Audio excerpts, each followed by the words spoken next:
Hey there, CJ Math students. So I'm going to go ahead and take you through notes 5.2, solve real-world problems by writing and solving equations. So I would do a problem on here, pause it, and try and do a problem on Buzz Math.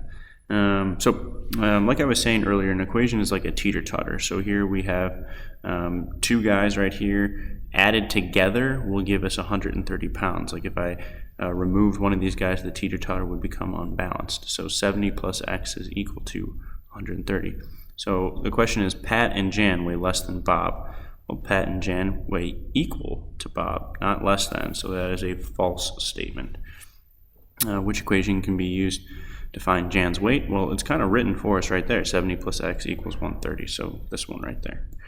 Right? So obviously now if I wanted to prove mathematically, you probably could in your head go ahead and say, oh, that's just 60, right? If I wanted to prove mathematically, I'd add negative 70 to both sides.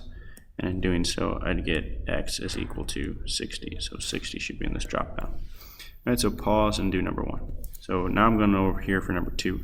So for her birthday, Victoria can invite up to 50 people to the restaurant Pizza Playhouse. She has already invited 12 people. So what information do you have?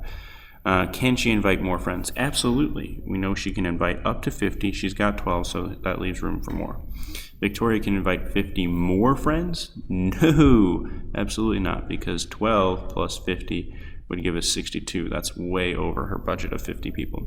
50 total friends can attend? Yes, that's true, and Victoria has already invited 12. Yes, that's true. So those three statements are true. Write an equation to figure out how many more she can invite and use m to find friends. So basically I have 12 friends that I've invited, and I can go ahead and say, hey, I can add m more friends, but I just have to make sure they equal my total of 50. So that's how we write that equation for that scenario right there.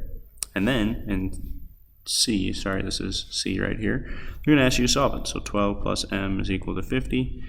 When you don't have any negatives in it, you can just go ahead with a subtraction sign. I appreciate it if you would do plus and negative, but I understand if it's a lot easier for you just to do the subtraction. And you should get m equals 38. I'd pause and do number two if I were you. All right, question 3. A librarian has a bookshelf that can handle 170. She's already put 50 books away. Write an equation to help the librarian determine how many more books you can do. So we have 50 that she's already put away. There's an A in there. On shelf. And then, sorry, my pen is messing up. I can add m more books so long as it equals 170. So basically what are we going to do? We're going to solve 50 plus m is equal to 170. I can subtract or add negative 50 to both sides. That's the same exact thing. I can do that because I have nothing but positive numbers. So m is equal to, she can add 120 more books. I'd pause and do number 3 if I were you. Number 4. You've been invited to compete in the World Series of Math. There are 375 girls invited. A total of 450 have been invited altogether. Write an equation to find out how many boys will be there. So we know the amount of girls. We know how many total can be there. We've got to figure out how many boys. So we know that G plus B is going to equal T, our total, right? So the girls are 375. The boys we don't know. And the total we do know is 540. So that's your equation using B for your variable. So then we just solve 375 plus b is equal to 540. Again, since I have nothing but positive numbers here, I can just subtract. I don't have to worry about adding a negative if you're too afraid of that. And we get b is equal to 540 minus 375. We get 165. Okay. And question 5.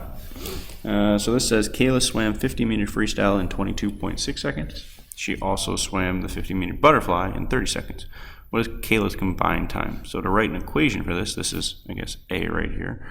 When we want to use C for a combined time, it would be 22.6 plus 30, her 2 times, equals C, her combined time.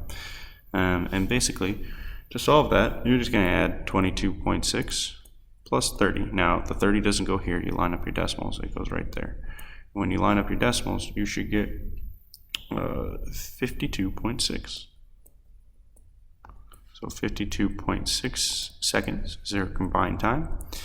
And now this is an interesting question. If C increases, so if the combined time were to go up, like say it was to go up to 54, Does that mean both her freestyle time and butterfly time must have increased? Well, let's think about it. If I had 22.6, let's say her butterfly time went up to 33. Would that increase C? Absolutely, it would increase it to 55.6. And notice how this stayed constant. So it doesn't mean that both have to increase, just one of them has to increase. So that's a false statement. That's the end of part 1.